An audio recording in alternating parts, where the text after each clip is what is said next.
Now, at this point, it's kind of hard not to believe that America is under attack with all these fires. It's like they're doing this to us inch by inch. All I can say, guys, is let us pray for our country, all right? Now, I was reading up on Maui and, well, just look at what came up on my Google search. The Louisiana wildfires. Now, at the time of this video, dozens of new wildfires are burning across Louisiana, just like how they did in Maui. Check it out. In Maryville, Louisiana, fire crews are in a race against time, trying to contain a massive wildfire that has burned nearly 12,000 acres. It's moving pretty fast, and you can feel the air picking up. That's from the heat of the fire sucking air into the fire. Firefighters are working overtime to get the upper hand, dropping thousands of gallons of water and fire retardant, hoping to keep the fire from burning out of control. Just when you thought that Maui was the only town that was going to be swept away by a firestorm, you hear about this. And it's not just these two either. I just heard about a recent wildfire in Washington state. It compromised the air quality as it burned through a garbage dump. They even had to evacuate a psych hospital. Did you guys even hear about that? I know they're trying to keep that under wraps. Now, I also saw this comment outline about Montana just a few days ago. And it goes like this. I'm in Montana and wildfires are going crazy here right now. I've never seen fires this bad here before. And they're targeting towns and neighborhoods. Spokane is also currently under a state of emergency. So many people are losing homes and being displaced. Wildfires generally hit unpopulated areas. It is so rare for a true wildfire to affect towns. And that's what we're seeing now. Yeah, man. Did we used to have this many wildfires so close together and all over our country? Like, what's really going on here, guys? You guys tell me. So let's go ahead and take a look at what's happening in Louisiana with this Louisiana fire happening, right? An entire town in southwestern Louisiana is currently under mandatory evacuation orders because of a wildfire that state officials say is the largest that they have ever seen. Usually during this time of year, the Deep South state is addressing threats of imminent hurricanes, tropical storms, and even flooding. But not this time. This summer, like many places, Louisiana is going through a hell of a record-breaking heat and extreme drought spell. I mean, you can imagine what that can do to the wildfire risks, right? This month alone, there have been more than 441 wildfires in the state. And at one point, the fire department was fighting between 25 and 30 wildfires. I mean, this is just ridiculous, right? Is this caused by climate change? Now, I can't believe that this is really happening right now. Louisiana's largest blaze, the Tiger Island fire in Burground Parish, has already burned an estimated 15,000 acres, approximately 23 square miles or 60 square kilometers, accounting for more acres of burned land than the state usually has in an entire year. They already forced the 1,200 residents of Maryville,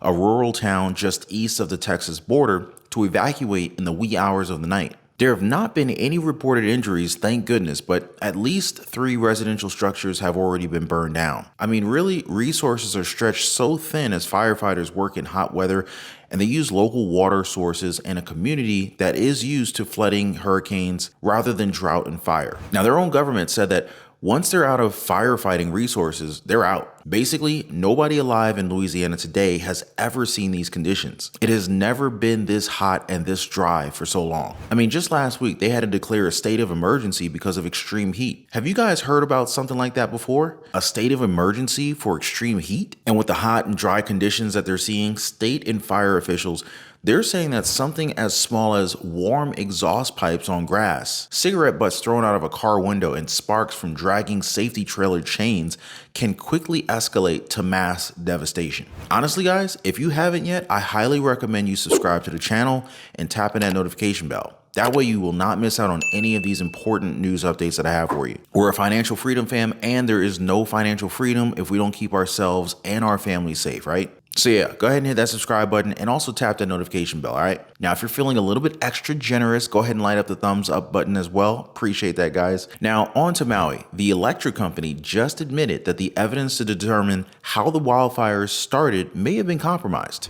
Wow. Evidence compromise, huh? Hundreds of people are still listed as unaccounted for after the devastating wildfires in Maui. 388 names. Now, cell phone data is being used to try to pinpoint where victims may have been last, or at least when the deadliest U.S. wildfire disaster in more than 100 years tore through the Hawaiian island. The team can get and analyze cell phone company subscriber records and cellular tower registration data, which could help prove useful to the search efforts by geolocating the last known area where the victim's cell phone was last operating. Kind of cool how they can do this, but also kind of scary that they can just kind of find you like this, you know? At least 115 people are confirmed dead, though authorities say that the number is likely to change. Now that makes this the deadliest in the US in more than a century. Now, as they're trying to identify the lost, the state's main electrical utility stands accused of compromising evidence in the fire investigation, and Maui County officials have followed others in suing the company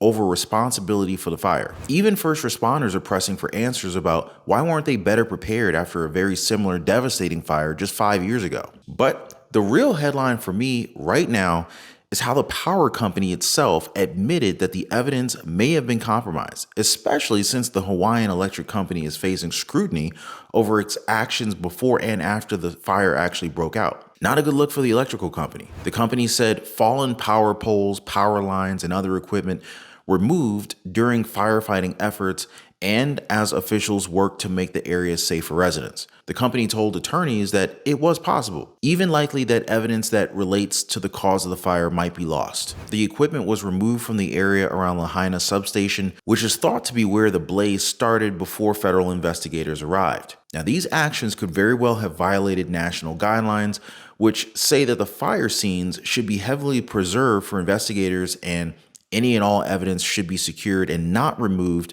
from the site without documentation. And so while the investigation continues, Maui County officials, they made their position very clear in a lawsuit claiming the negligence, the carelessness and recklessness and or unlawfulness of Hawaiian Electric Company and its subsidiaries is directly responsible for the fires. Their words, not mine. Now, this is after the company inexcusably kept the power lines energized in early August, despite the National Weather Service issuing a high wind watch and a fire warning. The warnings cautioned that strong winds could possibly knock down power lines and also ignite a fire that would spread quickly due to dry conditions, the lawsuit indicated. Now, this is a huge deal, guys. Maui County is currently seeking damage from HECO that may total tens, if not hundreds of millions of dollars, especially since Hawaiian Electric Company serves 95% of the state's customer base. Now, here's another theory. I'm just sharing this to see different perspectives here, all right? Honestly, some people have been telling me if they don't think this isn't being done on purpose, then they're clueless. They want our land and they want people to have nothing. Now, I don't know, guys. I mean, how bad does it have to get before people put the pieces of the puzzle together? Just look at this one headline right here. Maui residents disturbed by outside realtors offering quick cash for land. I mean, these vultures are just camping out waiting. Now, apparently residents whose homes burned to the ground are receiving solicitations from off-island real estate investors to scoop up their land for pennies on the dollar. Now, this is basically predatory given the proximity of the devastation caused by the fires. So, local authorities are taking action to protect residents who are dealing with the death of loved ones as well as the loss of their homes and their livelihoods. One Maui resident who owns a home in Napili, just north of Lahaina, said that she had been solicited by 5 separate entities offering to buy her house, which was not affected by the wildfires. She operates a clinic serving youth with autism spectrum disorders in Lahaina. The emails that she got were pretty sus too. One offer came from an individual identifying himself as part of a small group of real estate investors who buys homes in and around Lahaina, and that they identified her home as one that they would potentially like to invest in. They then mentioned a cash offer. It sounded like an automated email, and the fact of the matter is that they obviously didn't even research that their house isn't even within the fire zone. So they're just randomly saying, are you ready to abandon your community and get cash for your home? Basically in the midst of a terrible tragedy, they're doing this. And residents who are approached, they're saying that it feels just affronting and lacking in empathy and compassion. Lawyers are providing on-the-ground relief and education for Mauians who they're working to shield from predatory realtors, he said, are inundating the community, basically helping this community to at least take a breather while outside pressures are trying to come in and capitalize on this really horrific situation. Now, they say that a lot of folks are still just trying to grieve and they're trying to get necessities. Some are still without power and without water, while at the same time, the community has been inundated with a lot of overreach by outside pressures. The Hawaii Department of Commerce and Consumer Affairs, DCCA, has issued 2 separate warnings about predatory real estate pitches targeting local residents. They said in their notice, while property owners have the right to sell their properties, unsolicited offers from buyers may result in owners receiving less than they otherwise would. The appeal of an all-cash offer, a quick closing, a hassle-free transaction, a pre-closing cash advance, the payment of liens, avoiding commissions, avoiding attorney's fees, and avoiding foreclosure are all things that owners may be told to induce them to sign a contract under a time deadline that does not allow the consumer to make a sound decision or to consult with others. A follow-up notice said that people have actually been cold calling landowners in an attempt to purchase properties from those injured and to take advantage of those vulnerable situations. Hawaii Governor John Green, he signed an emergency proclamation making it illegal